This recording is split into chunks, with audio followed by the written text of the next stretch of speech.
porque a reação dos ministros do STF contra esse relatório da CPI do crime organizado foi uma reação muito forte, foi muito rápida e parecia até organizada ao longo de todo o dia, culminando com uma nota do presidente do Supremo Tribunal Federal, o ministro Edson Fachin.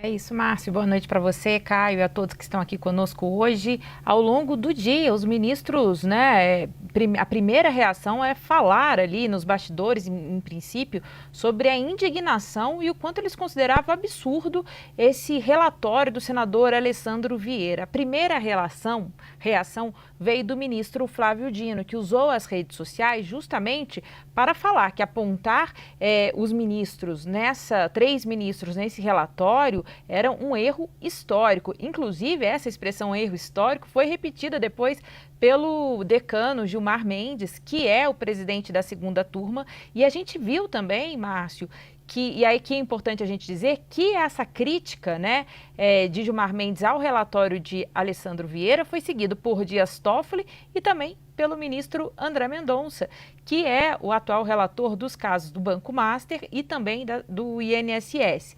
Bem, Márcio, qual foi a leitura feita ao longo do dia por parte dos ministros que eu pude apurar aqui em Brasília? A primeira avaliação desse relatório é que se tratava de um uso totalmente político e também, Márcio, de um palanque eleitoral. Como bem citou ali, esse sentimento acabou expressado pelo ministro Dias Toffoli.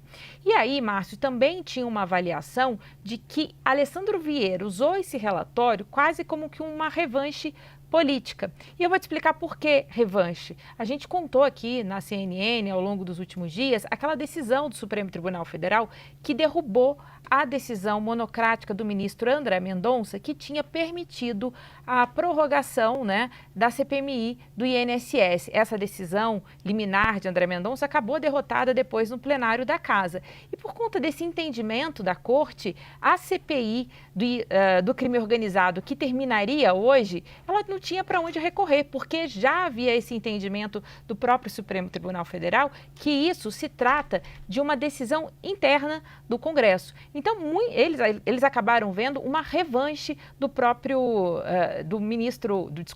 do senador Alessandro Vieira nesse relatório apresentado hoje. Como disse o Caio, acho que os próximos passos agora é ver como vem essa reação institucional, para além das notas e declarações de hoje, mas se de fato vai haver algum tipo de controle ou de ação do Supremo Tribunal Federal para limitar as CPIs no Congresso. Afinal de contas, os ministros hoje repetiram algumas vezes se tratar de desvio de finalidade.